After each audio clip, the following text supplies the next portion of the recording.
I have you now. They want to mess with my droid. They're going to pay for it. This is the way. You may fire when ready.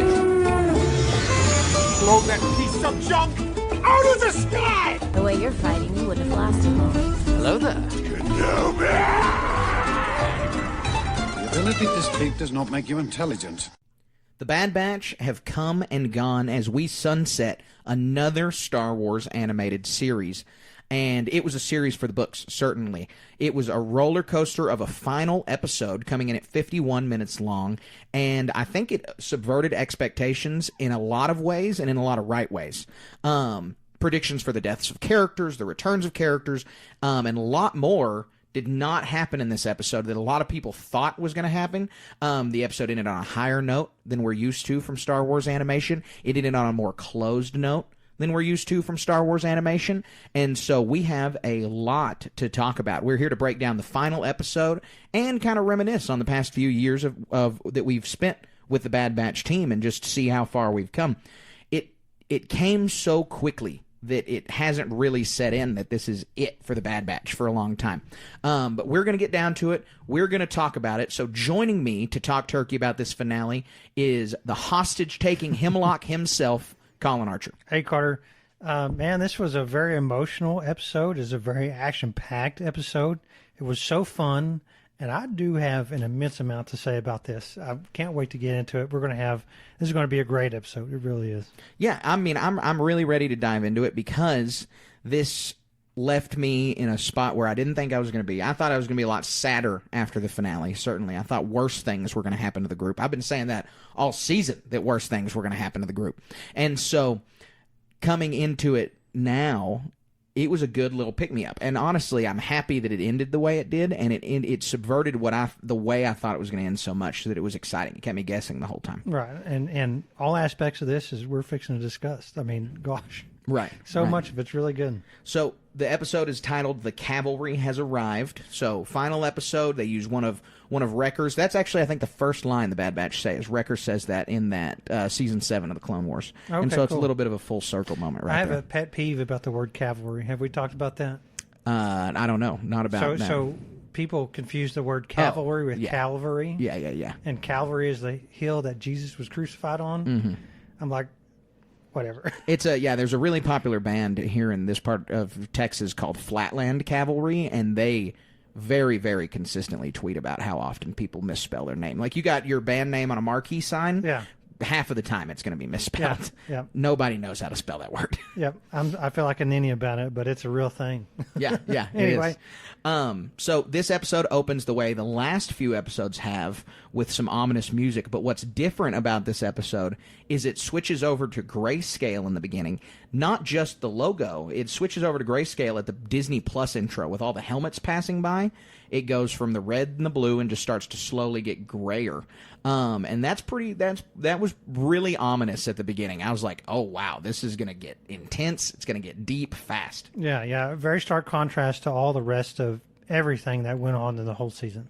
Well, you think about how this contrasts with some of the episodes from season 1 where they're hunting Jabba's Rancor, and it's like this episode and this end of the series has such a different tone than those episodes. And not for better or for worse, but it's an important tonal shift that the show made over time. Yeah, and very welcome. It was kind of dark at a little bit of times, but I had to watch it on my phone, so maybe it's just the angle I was looking at that. Sure. Yeah, I started it in the daylight of the morning on my living room TV, and I couldn't see much, so I had to move into my office where the sun was not shining through the windows to be able to finish the episode. Yeah, it makes a big difference. Well, we've seen through so many of the past few years Star Wars productions, things being produced really, really dark, and that's just kind of been a trend for TV in general. I mean, you go back and look at Game of Thrones. If you try to watch Game of Thrones at noon, you can't see anything. You can't see a thing at all on your TV. That show's designed to be watched at night. Yep. This episode begins with Wrecker hurt from the episode previous, where the Beast had hurt him, and Crosshair gives him a med pack, and Wrecker's hurting. They had to kind of hurt the Batch going into this because they needed to be able to give them a little bit of a run for their money over these next 51 minutes or so. Yeah, they're going to run roughshod out of the whole base if they didn't. Right? Yeah. Yep. So Rampart's been captured, and we know that. Scorch comes to let Hemlock know that one of the insurgents has been captured, and so Hemlock goes to speak with Rampart, and they have this exchange. Rampart is not a good guy. Rampart is not a protagonist. He's just a tool for our protagonists, and we see that a couple times in this show. But he has the perspective that is uniquely his, in that the Empire just betrayed him and threw him away after he did his job. Like, after he did what they told him to do. He didn't... You have to remember that despite Rampart being a really terrible person, he didn't break any laws or rules as far as the Empire's concerned. Right. He did what he was told, and then he got thrown in jail for it, so he wouldn't talk about what he did.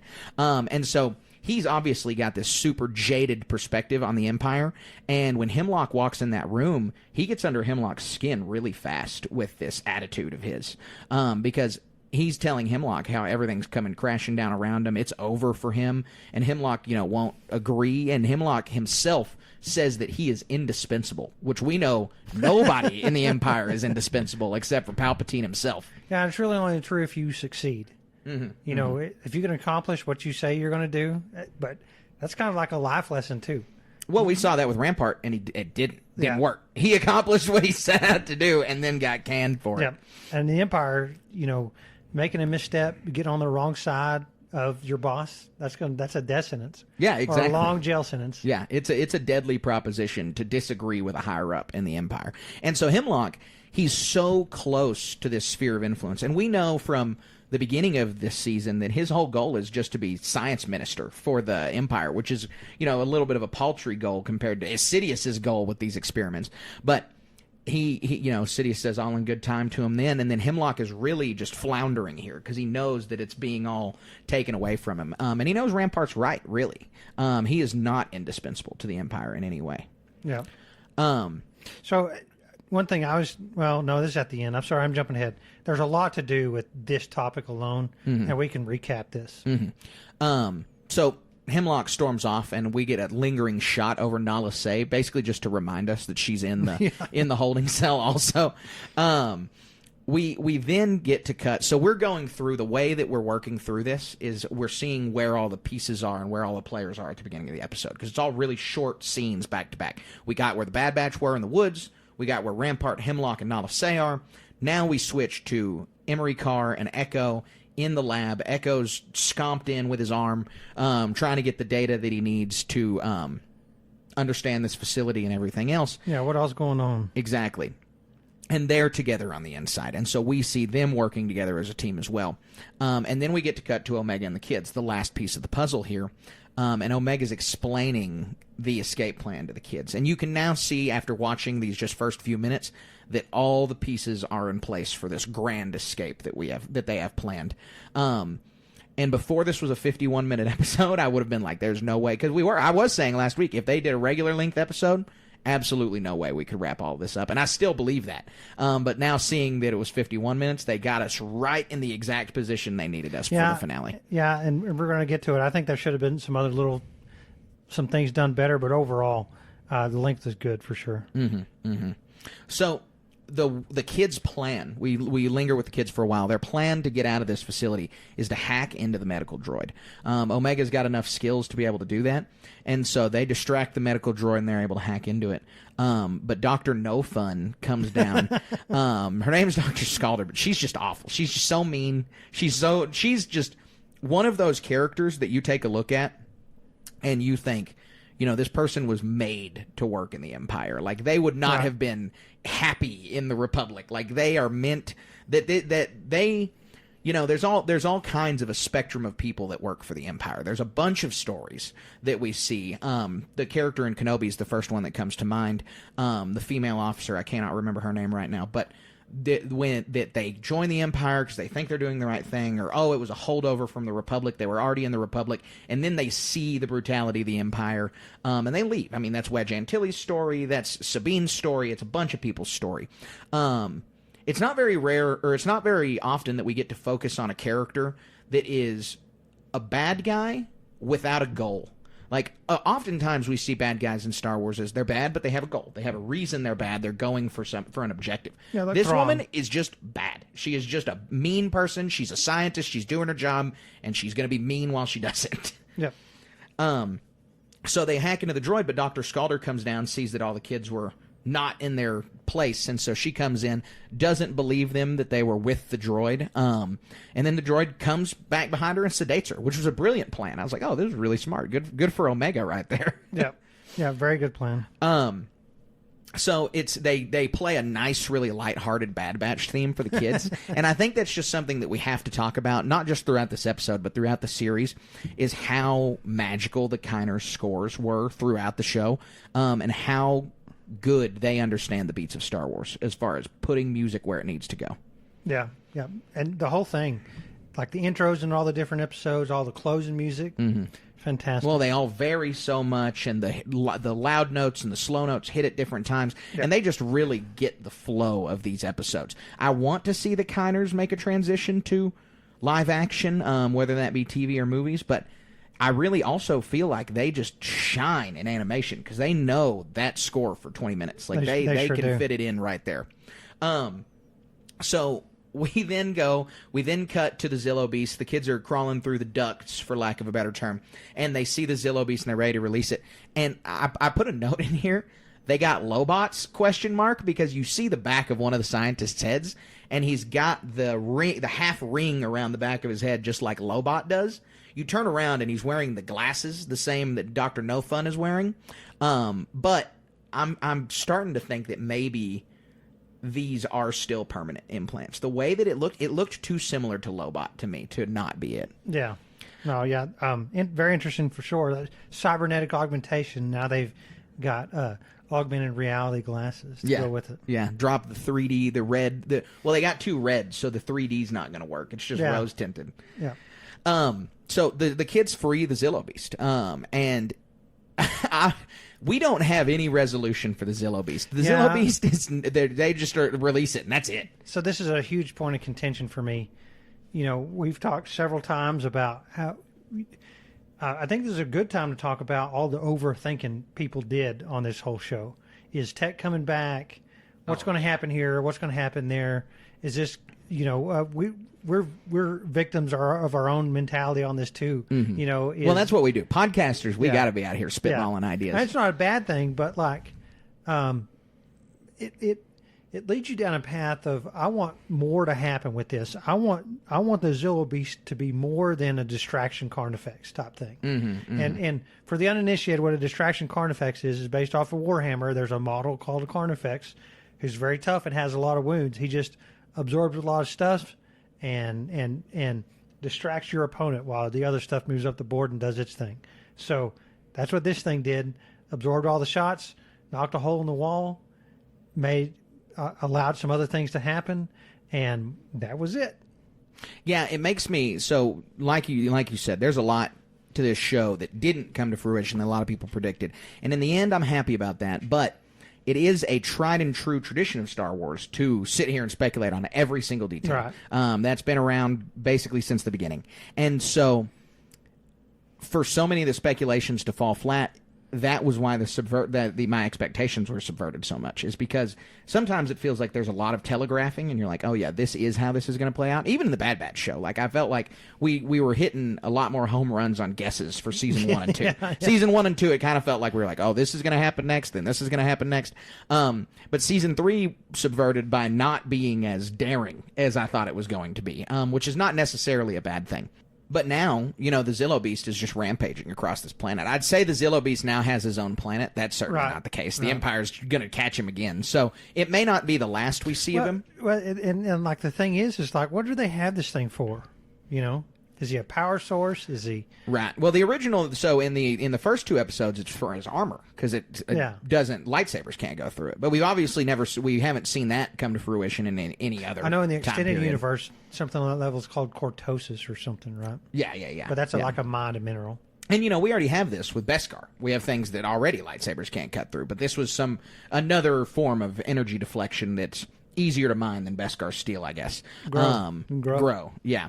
And so that's a big part of it, is they're probably trying to clone those cells of it. But if you're upset about the Zillo Beast cliffhanger, all I have to do is point you to 2010, where we had it for another 9 years before we got him back. So We're just in the same boat again with now what's going to happen to the Zillow Beast. And maybe someday there will need to be a distraction and he'll come back. Yep. And so the next part of the show is the Zillow Beast has been freed, and Crosshair is doing some recon of the building. He sees the teams on the outside, and this dude is shaking like a leaf. I mean, like really, really bad. Worse than he's shook his entire time.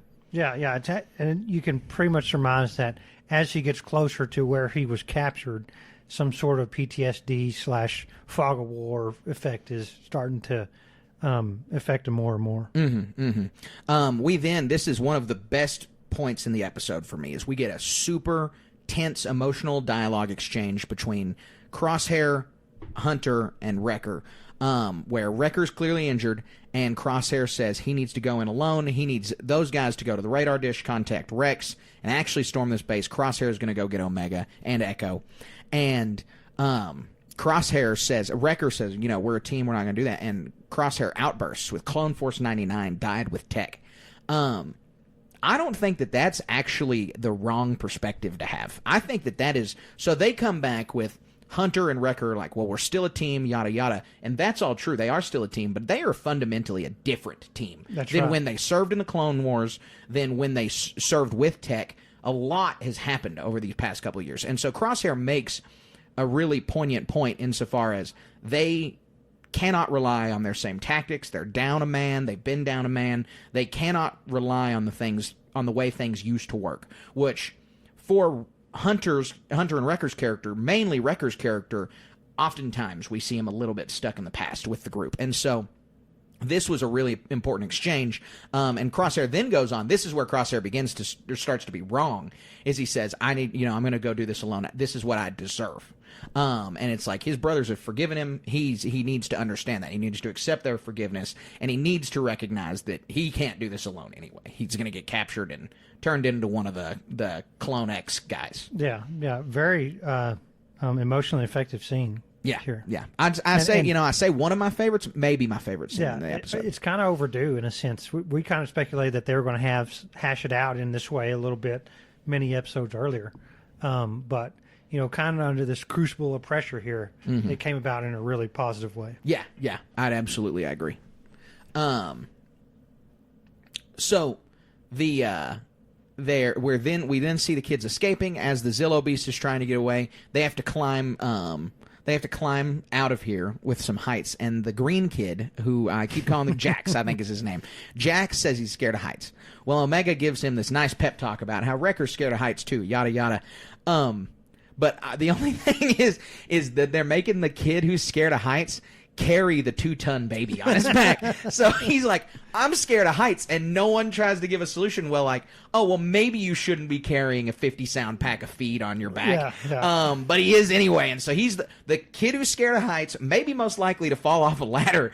The baby can cushion his fall if he falls off the ladder, I guess is their plan, because they didn't bring him off. They didn't take Baron off his back. And that would have been I'd be like, you're scared of heights? Well, let's relieve you of this giant responsibility. Yeah. So you can focus on your 3 points of contact at any moment. Exactly. We then cut back to Hemlock. He knows his back's against the wall. This place is falling apart. He's got the Bad Batch on the outside. And the Zillow Beast is rampaging. Omega's on the loose. He says he's already dealt with Dr. No Fun. Yeah. I can't. Yeah. What is her Scalder. actual name? Scalder. Dr. Scalder. I wanted to call her Dr. Scorcher. And so Dr. Scalder, that she let Omega escape through her own failing. So we know she's dead. And then he says Emery Carr's fate will be tied to Omega's fate. Yeah. But Hemlock activates his. Go ahead. And we know because we saw the whole episode, but Dr. Carr's just like, okay. Yeah. Well, I guess I know what's going to happen next. Right. So Hemlock activates his Winter Soldiers, for lack of a better term, and it's these 4 clones stuck in stasis. So cool. Aren't they awesome? Yeah. They're not a direct anti-Bad Batch group. They're not like, oh, this is very clearly Wrecker's analog, and this is very clearly Hunter's analog. Yeah, it's not like Dark Avengers or something. Exactly. But they're like their own team. They're super clones. Super clones, Yeah. exactly. With Clone different operatives. Yeah, they're super cool. But they do have their own, they're like distinct. Not mirrors, but distinct. Yeah, yes, they each have their own specialty. The one that's dual-wielding swords and the Pike guy, all of them. Pike guy is wearing straight up exact same helmet that Nemoidian guards wear. And I just thought that was super weird. Like, it's a different color. It's black, and it's got the face mask down, but it's the same shape and everything. And I was like, why on earth did they choose that design? Yeah. Not that it's a bad design choice, just that there's something that exists in the universe with that, and it's very distinctly different than clone armor. And so I was like, that's an interesting choice. Yeah. So the concept of these elite soldiers, you know, we've seen them in every Star Wars anything. One of the more recent ones before this was the Dens going after the Praetorian Guard in season 3 of The Mandalorian. I like that scene. I know it has criticisms, but this one is this elite soldiers versus elite soldiers scene coming up. Very fun. It's always cool to see how these things are put together. We kind of got it in Thrawn a little bit, you know, or in Ahsoka, right? Mm-hmm. Thrawn has his guys, the Kintsugi troopers, if you will. It makes me a little sad that we didn't get these guys sooner as a full team, because they would have been a really fun antagonist to the Bad Batch. Yep. But yeah, they were super cool. Also, yeah, it's a good thing you brought up elite troopers, because we have a super interesting how the Force works question. Okay, I haven't read it yet. I don't know. So the clone assassins are super cool. Got to say that one more time, because that's in my notes, and that was the next bullet point I had. And so I was like, I read that. I'm not reading ahead that far. I read that, and I was like, oh, well, it's already coming out of my mouth. So we then get to see just this. I mean, it is a destroyed mountain, which is not like that's not a common set piece in any piece of fiction. It certainly exists. I mean, the Desolation of Smaug, whatever. There are destroyed mountains, but it's rare. And so it's a super cool looking set piece. And with the art design with the Bad Batch, this is just really, really good looking. Yeah. So the whole thing, that concept, you know, you triggered some memories. Like Hunger Games has this. I'm thinking more of in the books. I don't remember the movies. But usually in this destroyed mountain backdrop or setting, it's like the final boss of the game or something, and it's this shelled out husk in a sense, and it lets you know that there's a major accomplishment by the good guys here. Mm-hmm. Very cool concept. Mm-hmm. So we see the clone warriors come out, the elite clone trooper, the elite clones come out, and they sedate the batch pretty quickly. You know, they dispatch Hunter, they dispatch Wrecker. They cut off Crosshair's hand, which was pretty gnarly. Star Wars trademark. Yeah, Star Wars trademark, but pretty gnarly that we get, because it's a cutaway, right? He's standing on his hand, raises his blade, brings it all the way down below his knee, and then that's the scene cut. Yeah. And it was pretty gruesome. Yeah. So this scene, and there's a bunch of other stuff which I'll elaborate on later. I kind of wish we had this Bad Batch throughout the whole season. You know, there's so many different little hallmark scenes, like, and these aren't the right words, but like the Kenobi show was the worst offender. You know, you're starting this thing off, and a stormtrooper gets cut in half by this laser fence, right? Mm-hmm, mm-hmm. And Reva's just sitting there slicing and dicing left and right.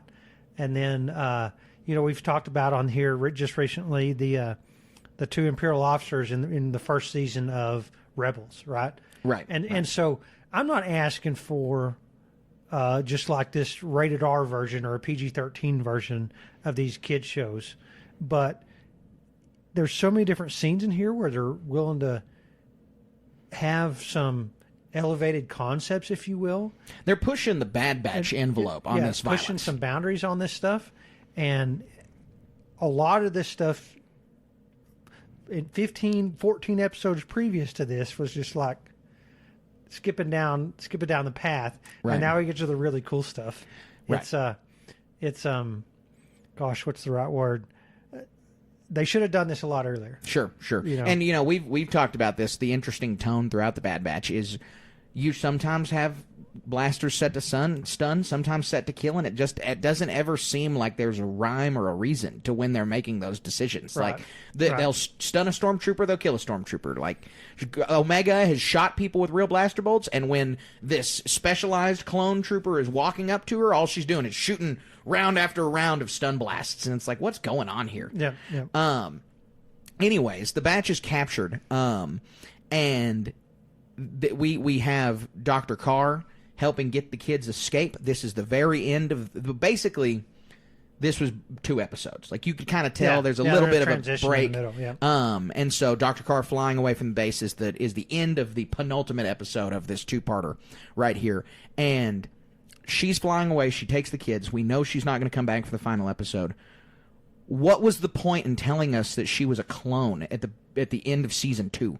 That never came up again. Right. Ever. Yeah. What was her origin? Did Nala? There's a deleted scene of Nala saying something about that. There has to be, right? Like, there has got to be some information that was cut from the show for another reason, because we don't know if she's a clone of Jango, of somebody else, if she some is sort of aberration. Yeah. Yeah. So who is she? Where'd she come from? Right. Where did she come from? Where did she go? Cotton Eye Joe. But I saw someone make a point on Twitter that if she's a female clone of Jango Fett, and we see adult Omega at the end of this episode, why don't they look identical? Because we know Omega's a female clone of Jango Fett.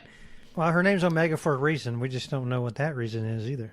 She's the last one, right? She's the last. last. I mean, last, literally, Yeah. but they did something. She has an M count that none of them do. That's true. And she's older than any of the batch. Like, we know that she was not the last clone to be made because she's older than them. So she's the last of something. But Last design difference. Right.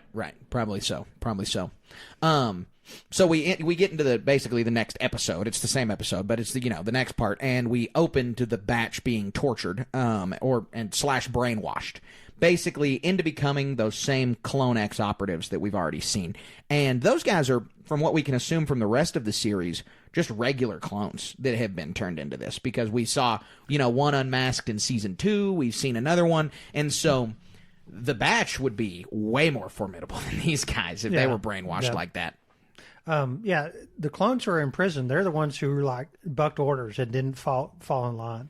Because a lot of these other TK troopers are just clones who, I mean, you can kind of tell the same voice actor and all. They're the ones who are happy to follow orders. Right. Yeah, those TK troopers, they're just a mix of everybody. And that's the...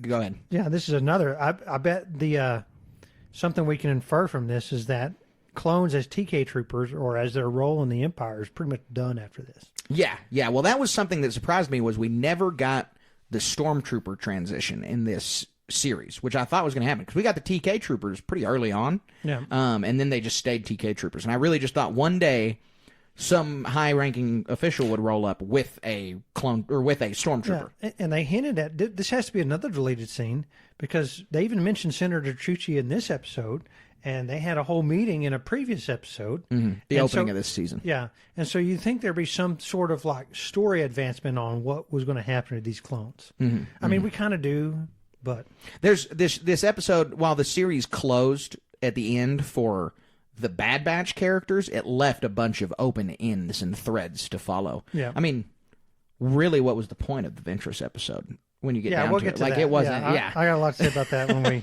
wrap this up. So Echo gets down there into the prison and is liberating the rest of the clones. He's been reunited with Omega, and they go down there. They rescue Nala Se. They rescue the other clones. By default, they rescue Rampart.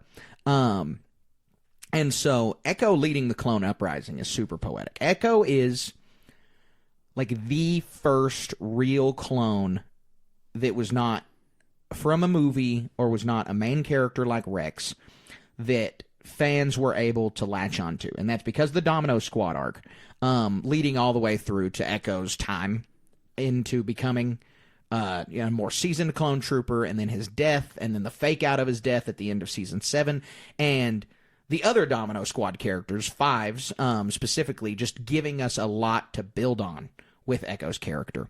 And so getting to see Echo lead this clone uprising was a real full circle moment, because we got to see this guy in training, and now we get to see him here. And that just, Domino Squad is probably my favorite arc of anything that they did with the Clone Wars and the clone-centric storylines in general. Echo was just the perfect character to put into this clone uprising. Very cool. So other than that, Nala Se has to go to the lab to clear out all her data, and Rampart follows her to her lab. And so when I'm sitting here watching this, I'm like, oh, we're finally going to get to hear about Project Necromancer. Super excited. We see another cutscene. Hemlock has to speak to I keep saying cutscene like this is a video game. Another scene cut to is Hemlock speaking to Tarkin's hologram that Tarkin is on the way. And that he is dissatisfied. He's heard that he's lost control of his operation. And so Hemlock is now even more frantic and trying to shore up everything. Nala Se makes it to her office, and she is trying to get the vials out, the vial of Omega's blood out of the system, trying to get all of her research out there so the Empire can't have it. And Rampart comes in, has a blaster, threatens her, says, I'm going to take this information, I'm going to be reinstated in the Empire. What a fool. What a ridiculous thing to think. Yeah. They put you in jail for doing what they told you to do, bro. Yeah. Like, they will take that information and kill you. And so it was foolish. But anyway. Yeah, straight doofus. He goes and does that, and begins talking to her. And so then he demands, she tells her. And so he says, "What's Project Necromancer?" And then the scene cuts, and we're like, "Oh, we're gonna get some more information here in a little while." Yeah. So Echo and the clones, we're now back with them, are creating a distraction so Omega can liberate the Bad Batch. And so they just go in, guns a-blazing, start gunning people down. It's this big clone revolt. And so Omega gets up there to the clone vault, but she is very easily captured in the clone vault. And so she's sitting there arguing with Hemlock. Well, we get to come back to Nala Se, talking with Rampart. And he goes, so that's what Project Necromancer is. It's like, this was the goofiest thing. Like, you didn't say a word about it. And so then he says, well, I've got all I need. And so he shoots Nala Se, kills her with a blaster bolt. All you see is a red flash in her body and a few seconds pause. And then she falls over. It's got to be that the neck is so damn long that it took a second for her brain to register that she just got shot. Because it takes a long time. It's not a shot and crumple. She is standing straight up, staring at the camera for like 3 seconds, and then falls down. She must have been pretty tough. It was really funny. But if you notice, before that, she had grabbed a thermal detonator, and so it blows up. Rampart's dead. The lab is completely destroyed. Yeah, seeing a thermal detonator go off was pretty cool. We don't get to see it very much. Probably a bunch during the Clone Wars, but not in a long time. Yeah. And a thermal detonator is such an iconic thing. It's, was it Bosk? No, not Bosk. What, Boosh? Bosch. Yeah. Yeah. Leia as Bosch. Bosch, Bosch threatened Jabba the Hutt with it. So seeing one go off is really cool. Yeah, it is. It is super cool.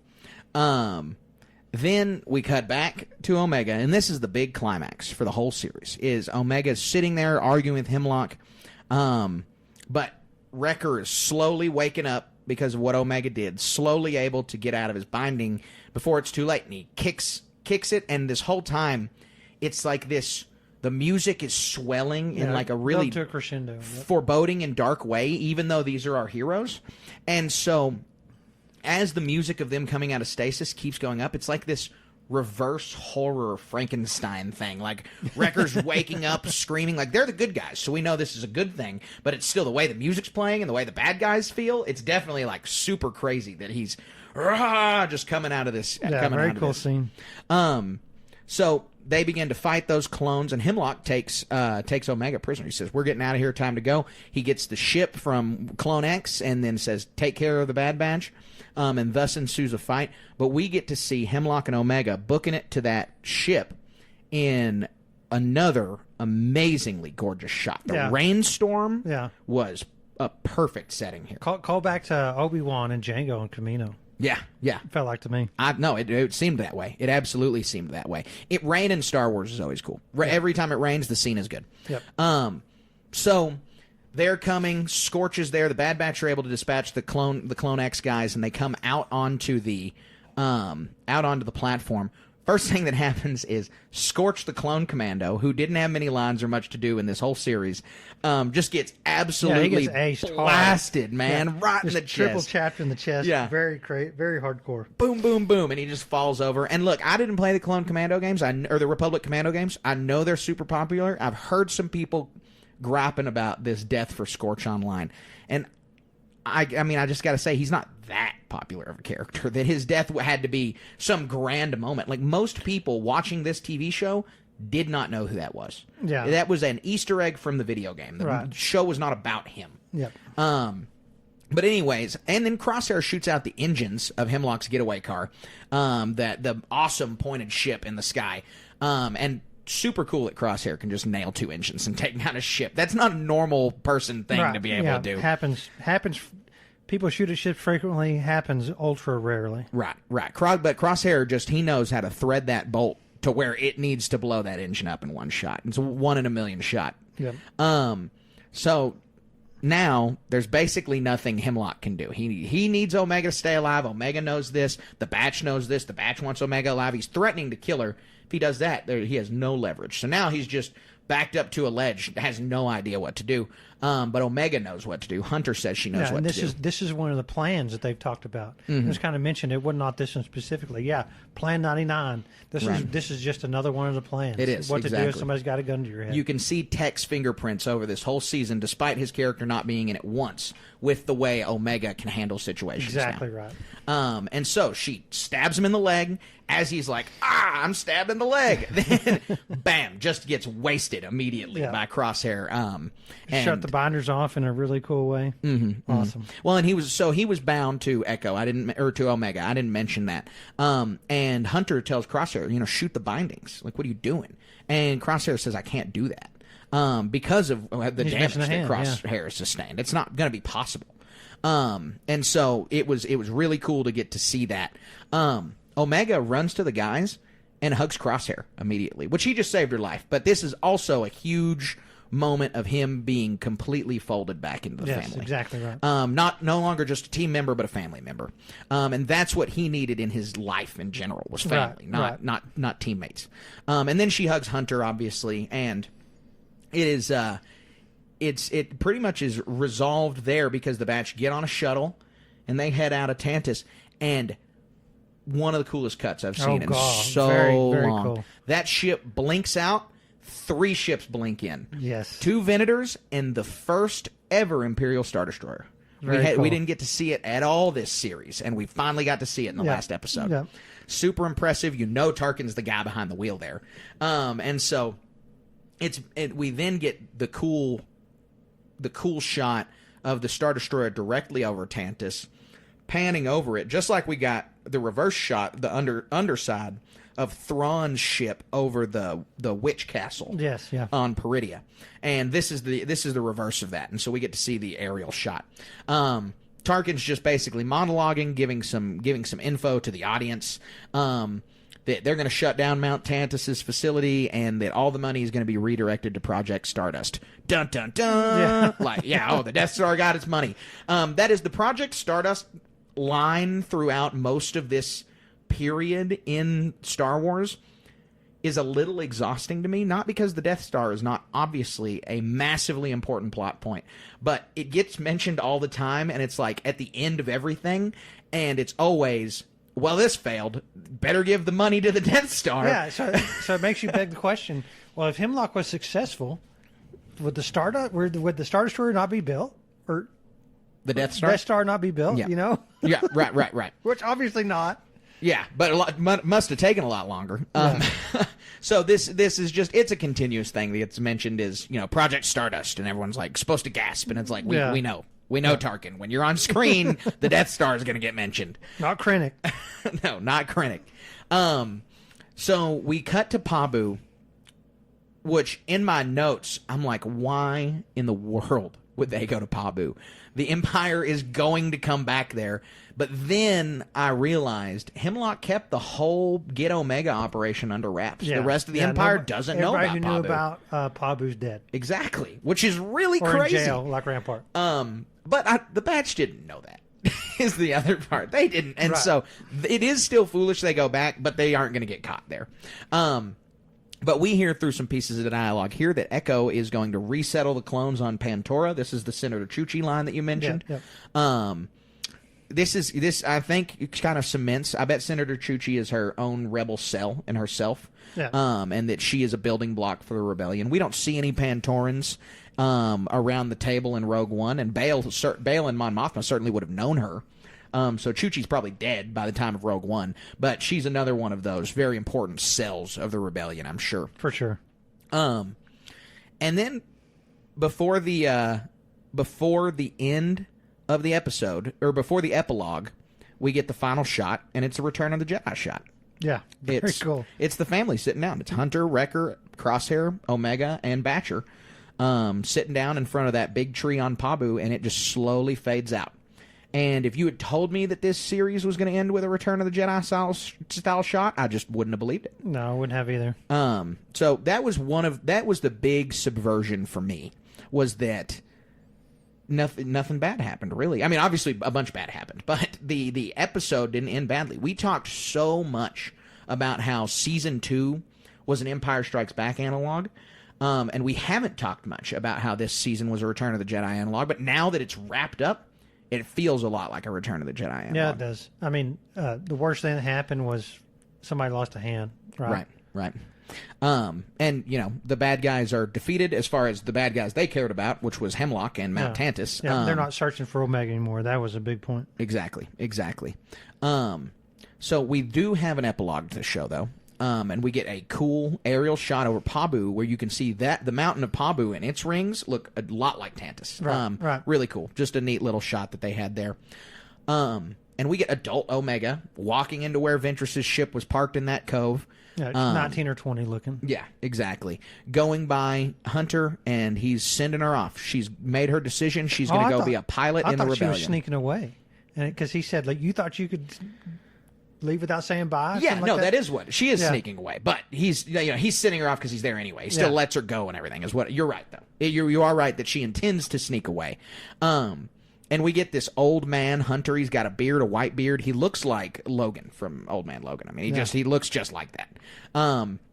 And so that's the resolution to the show, is that everything's cool for the batch on Pabu. Nothing. I mean, look, maybe something bad happens again, but nothing that they can't handle, because the family's still all together on Pabu at the end, and Omega feels it's her responsibility to go off and join the rebellion. Yeah, this scene as a father of a young daughter was very emotional for me. Yeah, I can believe that. It was a really cool and heartwarming scene to end on. It's appropriate. Obviously, Omega was going to be involved with the rebellion somehow. Really interesting. I got a fun. What do you think she's going to do? Oh, well, I think she's going to be in Rogue Squadron. No, I don't think so. I doubt it, because I think that all of Rogue Squadron. The only reason I say that is because I think all of Rogue Squadron has been named in the comics already. Well, but they're doing a TV show, right, or a movie.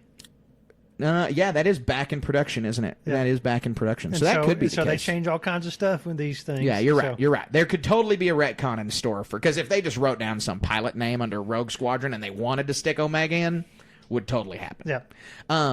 It is, it always comes up and it's like, well, where were such and such at this time? And that's just the byproduct of having a universe that continuously grows, that makes stories in all different timelines. Is the reason Omega wasn't on base at Rogue One is because she didn't exist yet. Like, it's not fair to critique that. The reason she wasn't on Echo Base and on Hoth in the 1980s was because no one even knew what a Jango Fett was in the 1980s. And except for the sequel movies, the rebellion was expansive. Yes, I mean, and potentially galaxy spanning. Which well, is the rebellion. It's not the rebellion in the sequels; it's the resistance. Except for the resistance in the sequels, the rebellion in the original trilogy was expansive across the whole galaxy. Yes, yeah, and it was a lot more. It was cells, and we understand this. So she could have joined up, and having never crossed paths with Luke, that's not uncommon for the rebellion. Right. Yeah, and I mean, or not. There's no reason to believe we don't know how big the base actually was on Yavin. And there could be hundreds to tens of thousands of X-Wings. Mm-hmm. She could have just as easily been there. Right. So that's the wrap up for the show, and it just subverted so many expectations. I'm going to go through a list of things that I wrote in 30 seconds. No one died. Ventress didn't come back. Exegol didn't get mentioned. There wasn't Palpatine. There was no Delta Squad. There was no Rex. I mean, that's just all. That is a small list of the tons of things that we predicted, other people predicted for the end of this series that just did not come to fruition. One little thing is one of the very last shots, Omega's taken off and Tech's goggles are on the dash. There's still somebody out there going to be like, he's coming back. Yeah, they are. They are. Which, the way they left those goggles on, the way they kept Clone X and the rest of that group just random, regular clones, perfect. Yeah. A death meaning something in Star Wars is refreshing. Right. I was so happy to see that Tech was dead. And we got some hate. We got some hate on our Twitter months ago when we were talking about how Tech needs to stay dead. And so I just want to reiterate, it's a good thing that Tech is dead. This is a positive storytelling development. Did I love the character of Tech? Yeah. Did I want him to come back? Absolutely not. What's the point of his sacrifice if he makes it back? Right. So, like I said, this is truly the Return of the Jedi season of the Bad Batch. Like that's the wrap up, and a very good wrap up. It took an hour. It was fun until the end. All the characters got to do what they wanted to do. There's some very minor criticisms, I would say, but altogether, I mean, 7.5, 7.8, 7.9 out of 10 to me. Yeah, it was a great series. I really enjoyed it. I'd agree with that. For the finale, if you're rating the whole season as a whole, maybe a little bit less, because Season 3 was probably the weakest of the 3 seasons, yeah. I'd say. The finale was good, and the show itself was very good, because I loved Season 1 and 2, and 3 was good. It just wasn't the same level as 2 and 1, or as 1 and 2, I thought. Right. We had a lot of unanswered questions to this that are not the same as, we thought that Ventress would come back in the finale, or we thought someone was going to die in the finale. Like, those were just guesses. We have a lot of things that were established previously that did not come back up. We mentioned Dr. Carr in the Clone Conundrum, and what the heck is up with her. We talked about how TK troopers didn't become stormtroopers. What happened to Cody? I mean, that was a big arc, yeah. End of an episode, one of the most popular episodes. Where's Cody? What's he going to do? And nothing ever happened with that. We never learned why Rex gave it up on the rebellion and just went to go sling Jupas. Basically, no new information about Project Necromancer. We know that Project Necromancer failed because they have to have Grogu for Project Necromancer and the Mandalorian, so we know that they never used Omega's DNA, but we just didn't learn anything really about the program, other than they were trying to find a Force-sensitive clone, and then they just moved on to other Force-sensitive babies like Grogu. Right. But other than that, I'm very pleased with the show. It felt like there were a lot of question marks. Yeah, there sure were. There's so many plot points, and at this point, the Ventress episode seems to have just been a pilot for a Ventress TV show. Yeah. Bring her back. Do more stories with her. I mean, we all want to know why she's back. I'm not complaining about the fact that it was a pilot for a Ventress TV show, but that's what it was. I mean, we didn't get... She tells Omega, you might be Force-sensitive, or blah, blah. Or she doesn't tell her that, but we know that. The audience knows that we're talking about the possibility of Omega being a Jedi. That doesn't come up again in this series, and it is kind of... It's obviously setting something up for the future, but what that is a giant question mark. Yeah.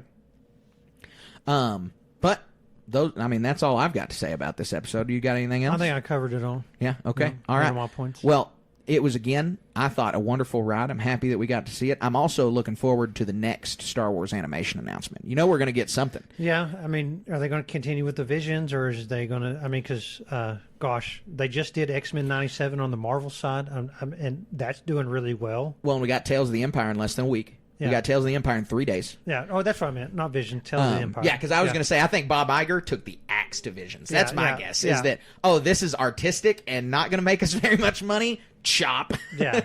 But there's lots of tales to be told, going all the way back to the High Republic. I'd love to see something like that, even, Yeah. Well, I mean, I'm always going to be a champion for the Adventures of Luke Skywalker set between episodes 6 and 7. Yeah, there you go. That is what we need in animated form. But I'm going to be looking forward to any animated show. I've seen a lot of rumblings about And this is all just online talk. This isn't, nobody has any real idea what's going to come next, but a lot of people are hoping for a Clone Uprising show. I don't want to see any more Clone Wars art style. I'm kind of tired of clones. I'm done with clones. I'm done with the Clone Wars art style. I love the art style, and I love the clones. We've spent over a majority of my life as a Star Wars fan, mostly steeped in this era, and mostly steeped dealing with these shows and this art style. And so I would just really like to have them grow beyond. They are what we grow beyond, and that includes new art styles. Yeah, I agree. But that's all speculation. That's all for the future. I'm sure we'll be getting announcements in the next few weeks about, in 2026, check out this Star Wars animated show. Yeah, that'd be fun. We'll be very happy when that comes around. So that wraps up our Bad Batch coverage forever. Let's move on forever. into our How the Force Works segment. That's not how the Force works.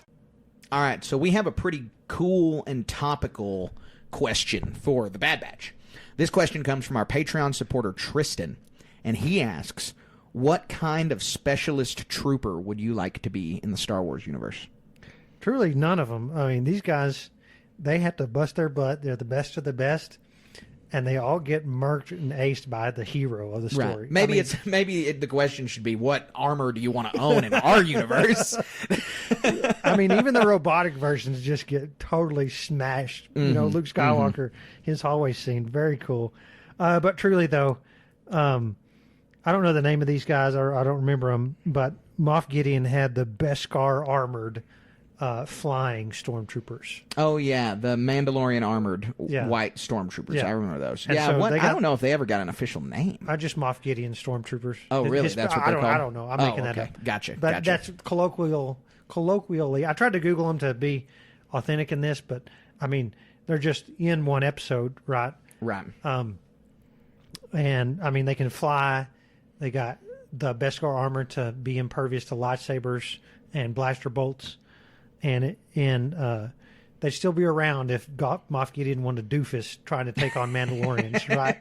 Right, exactly. Like, let's see, who's the hardest opponent I can take on? I'm going to go live on their house, live in their oval house. I'm going to steal all of their precious metal, make my guys their own, and then see what happens. Yeah, which they're still stormtroopers under there, right?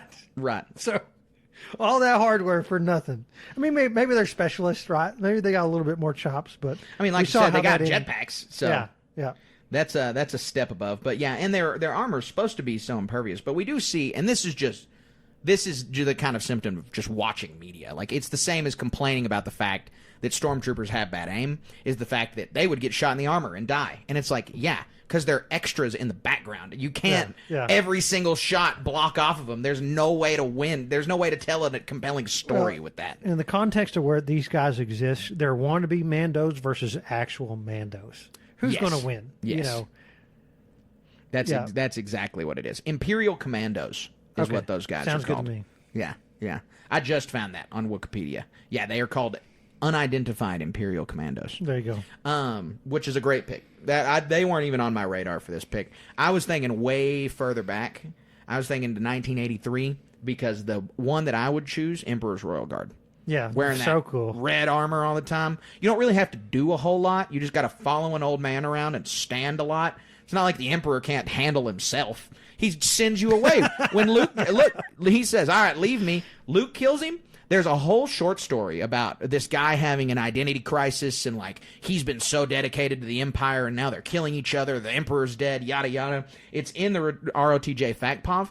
I'm not that guy. Yeah, very cool story. Got sent out of the room. Okay, boss is dead. I'm going to get out of here with my cool suit of armor and all of my training and just go be a normal person. So I would choose those guys. I would certainly choose those guys. Not the upgraded Snoke version, though, because those guys, they got to put in a lot more work. You got to deal with Snoke. I bet that dude's a butthead. Yeah, and we've never seen an Imperial Guard get pieced up on screen. We've seen a bunch of the Praetorian Guards get pieced up on screen. My honorable mention, and like until Thrawn's Kintsugi, the Golden Joinery Stormtroopers came out, like if I were to build myself a Stormtrooper armor, like for a cosplay, it was going to be Krennic's Death Troopers. Oh, those guys Death are just Troopers off the hook. They look super cool. The only thing that grates me about Death Troopers is the mumbling sound, and it's like, I It's want to know what encrypted, they're man. saying. Yeah, except sometimes regular people respond to them. It's happened like twice before where people are just like, and then someone says something. I just ate the microphone, by the way. But someone just says something to him in response, be like, "Oh yeah, I'll have a cheese pizza, please." Like, you don't know what that guy just said. It's encrypted. Yeah, and they're not without their faults. They couldn't shoot a blind guy walking in a straight line. So Right, that's true. That's true. Yeah, that's a good honorable mention. Also, I'll do my honorable mention because it just popped in my head. Another great Rogue One Stormtrooper design, Shore Troopers. They look crisp. That is my go-to skin when I play the Empire in Battlefront 2, is the Shore Troopers. They just look so good. But enough about Trooper armor. If you want to ask us another question like Trooper armor and hear us wax about how terrible certain armors are, then you can ask us a question over here on patreon.com/Star Wars Station. All you got to do is head on over to the Jedi Knight tier or above, and you can also submit us questions. But now we have a new segment to, or not a new segment, sorry. We have our next segment to roll into. It's not new, but it is news. It is the HoloNet News. You made the HoloNet. All right, Colin, we've got 3 news stories today, one of which I will certainly be going on a tirade about. But that's the one we're saving for last. The first one, super exciting, in getting me pumped for Tokyo. We are not locked into going to Tokyo yet, but it gets closer and closer every day to a reality. And so they just announced the first 4 guests for Star Wars Celebration 2025 in Japan. And the guests are Anthony Daniels, the beloved C-3PO, the only guest on this list that I've actually met, and he was awesome. He was a cool. phenomenal guy to talk to. Yeah. I've got his signature on my Return of the Jedi poster with Peter Mayhew's and Jeremy Bullock's. yeah, very cool. Tamura Morrison, who I will be stoked to meet. Going to be awesome if we get to meet him. He has technically the largest legacy in all of Star Wars. Yeah, many millions of characters, right? Doug Chang, who is a legend in his own right. He's the only one that's not an actor on the list that they announced. But Doug Chang has been involved with Star Wars and Lucasfilm for decades. This dude's got a encyclopedic knowledge. He's got an encyclopedic knowledge of Star Wars, and he's the executive design director, so that's pretty cool. And finally, Ashley Exton, which of course she's going to be there. But the voice of Ahsoka, cannot pass meeting her up. Yeah, very cool. Yeah, That'd it's a be good so list. Cool to see her. It's a good list, and it's only going to get better. I'm sure that it's only going to get bigger and better, especially Yeah, as this is just one day. Exactly. And as the new TV show approaches, as the new movies approach, the more information we know about that, the more guests are going to be there. There's going to be some people there that we don't even know they're Star Wars royalty yet. But then when their movie gets announced or the trailer gets shown, you're going to be like, didn't I see that guy in the bathroom?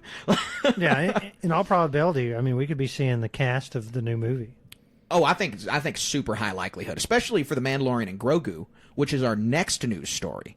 And the reason that these two are beside each other is that The Mandalorian and Grogu is reportedly going to be filming in May.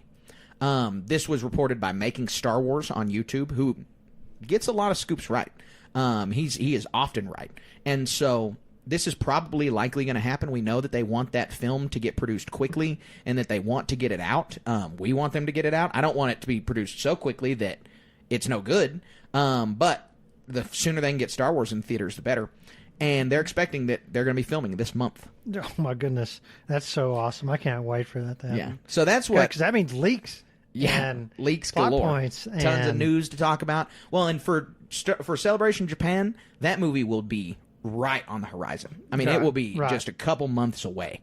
And then also you have Rey's movie, the Dawn of the Jedi movie, and Dave Filoni's movie that will all have a lot more information out there. And one of them, at least, will also be the next year.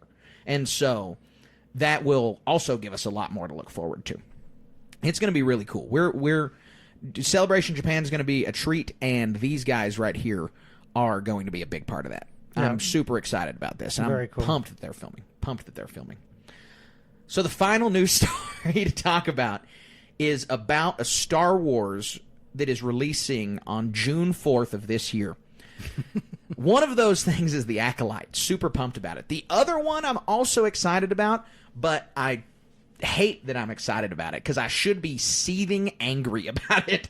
That is that Star Wars Hunters, the new multiplayer shooter video game that is releasing for Star Wars, is going to be coming out on June 4th. So in a month and 3 days, we're getting a brand new Star Wars video game.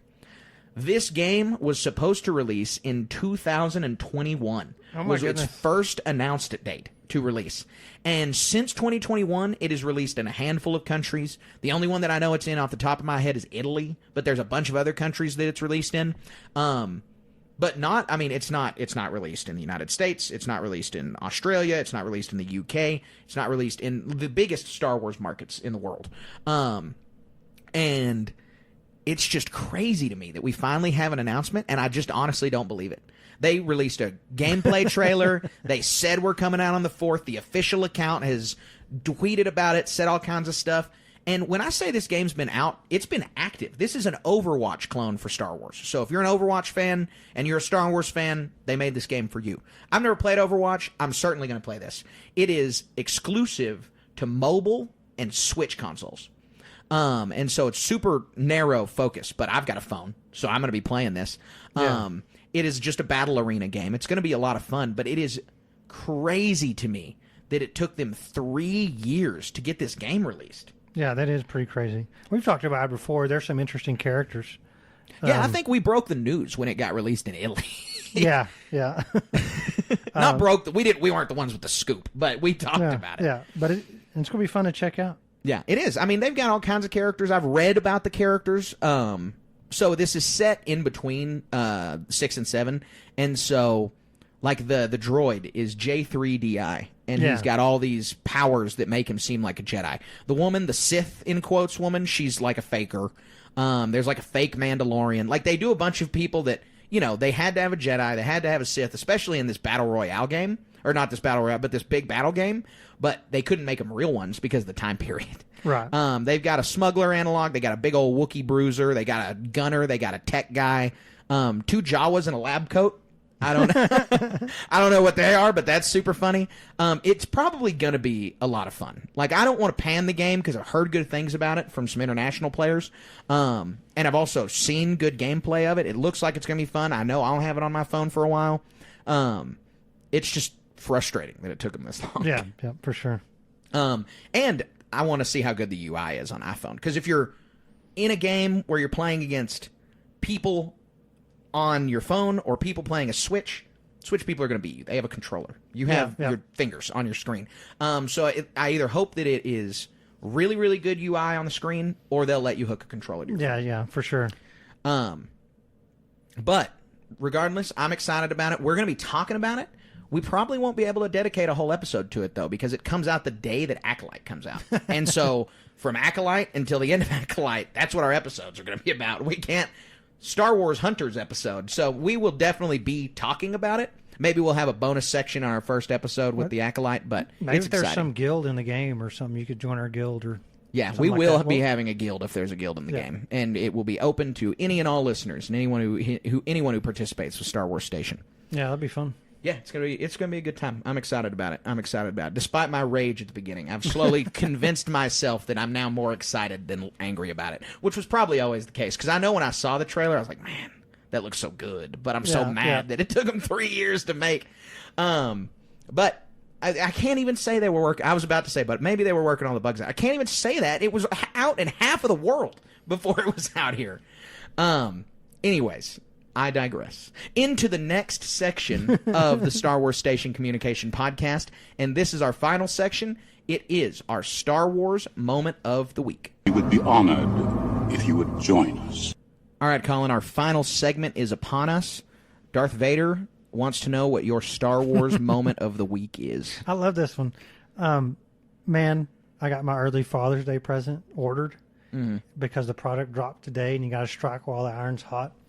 I've got the UCS TIE Interceptor Lego set. And not only is it that set, but because like you can sign up as like a Lego, you just sign up for their gift card or their points program or Lego something. VIP, right? Yeah, Lego VIP. It's free. I mean, it sounds like VIP, but if it's everybody has it, is it really VIP? So, whatever. But because of that, and like certain dollar amounts, it comes with gifts and a Trade Federation troop carrier. Also, from the Trade Federation, the AAT tank, and a Battle of Yavin collectible coin. Yeah, the collectible coin's neat, and I didn't get a good look at the troop transport. Does that come with minifigs? Does that come with droid minifigs? Because if so, that's valuable in it. Yeah, it does. Just getting random droid minifigs is always a good thing. Yeah. So I'm super pumped for that. Yeah, you should be. And so I frustrate my children in a very grievous way because they will buy me Lego sets and they collect dust. Mm-hmm. And like, I've gained a considerable amount of value. I don't go out and like seek out every Star Wars Lego there is because I'd be broke. But, you know, this one is one I'm actually going to put together as a set piece and display because it's. I talked about this last week. It's one of my favorite ships. It's so cool. Yeah, so it is. I'm excited awesome. to put that one together with my kids and just have a good time looking at it. Yeah, I'm glad you're excited about that. It's cool. I can't wait to see it. No. My Star Wars moment of the week is Bad Batch related. My wife is always finding just deals whenever she goes somewhere, and she found these awesome Bad Batch bags that are like reusable bags that are Bad Batch, and she picked them up like for a toter or $1. something? Yeah, exactly. Yeah, very cool. Yeah, so I was super happy about that. They're now on my Star Wars shelf right now. I didn't even notice. But yeah, I'm super excited about it. They look cool. They're the only piece of Bad Batch merch that I own. Which, you know, I like having merch from every Star Wars thing I can on the shelf, and so this being my first Bad Batch piece gets me closer to that goal. What were they for? Where'd they come from? I have no idea. They're just little bags. Oh, okay. They're like reusable bags. They're like a Happy Meal or something like that. No, they're like a product. They were sold as reusable bags with Bad Batch print on them. Very cool. Yeah, I know. Yeah, I also thought it was a little weird when she gave them to me. Not that it was a bad gift, but that I was just like, what were these made for? Like, why did someone... And this is probably why she got them at a discount store, because everyone who saw them was like, what is the point in this? I want a Bad Batch bag. But anyway, I'm happy to have them. I'm always happy to have somebody's discount store merch. Yeah, very cool. Yeah, they look cool.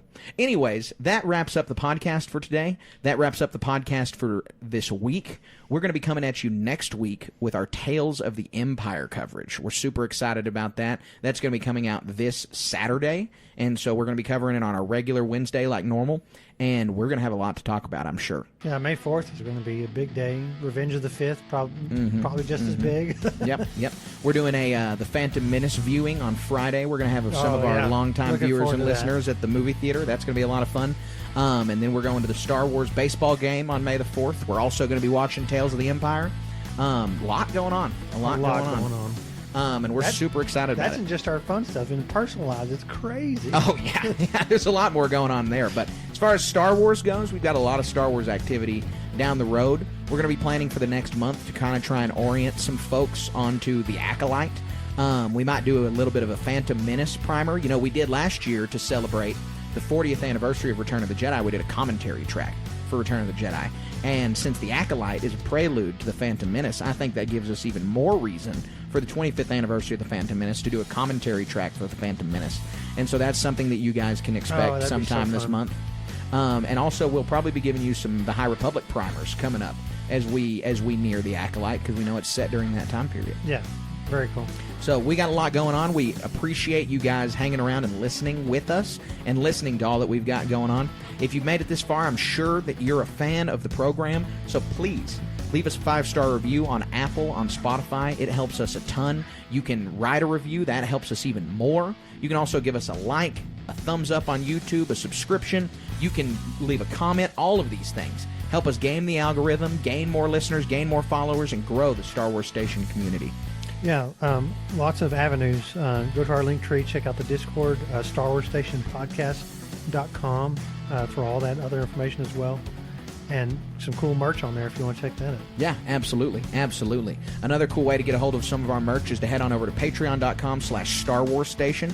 You can get all kinds of stickers and T-shirts and goodie bags and all kinds of stuff from Colin and I. You can find ways to be on the show, find ways to engage with us, and it's a lot of fun. Check out all our extra content too. Star Wars RPG. Exactly. And our video interview with Mark Thompson. Maybe you listen to that. This dude is so expressive. You definitely want to see the video. Yeah. And that one is, I think, at the Dollar Tree. That one is accessible at the Dollar Tree. Make you want to listen to every book he's narrated. Yeah, Very it does. cool. It does. So please go check out all of that stuff. We really appreciate it. And check out our social medias. Be engaging with us on Instagram, StarWars.station, Twitter, SW_station. You can find us on Facebook, Star Wars Station, or our Facebook group is Star Wars Station Cantina. And I know that Star Wars Hunters is coming out. I'm going to figure out how to mobile stream. I will be streaming some of that. It probably won't be for long, but I will be streaming at least a few hours of that. We got the Indiana Jones game coming up we're going to stream. We've got the Star Wars Outlaws coming up that we're going to stream. So we got a lot coming up. Space Marine 2? Yeah, we will be streaming Space Marine 2 on our Twitch. Are you going to be playing Space Marine 2? Yeah. I thought you were a detractor of Space Marine 2. The first game, I don't know.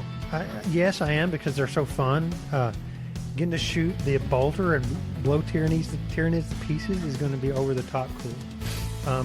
Where it gets to be an issue is we're just normal, lowly humans compared to Space Marines, and so we don't have all the augmented implants. And walking around, even in a simulated version of multi-ton or very heavy armor, zoom, zoom, zoom. It gets grating fast. You have mentioned that. I have to take breaks playing that game. That's funny. Okay, well, I'm pumped for it, and so I'm happy to hear you're going to be playing it too. Yeah. We got a lot coming up to stream, and so we hope you guys will check it out. We hope you guys will continue to listen to the podcast. We hope you guys will continue to engage with us, and we hope that you guys will stay wizard.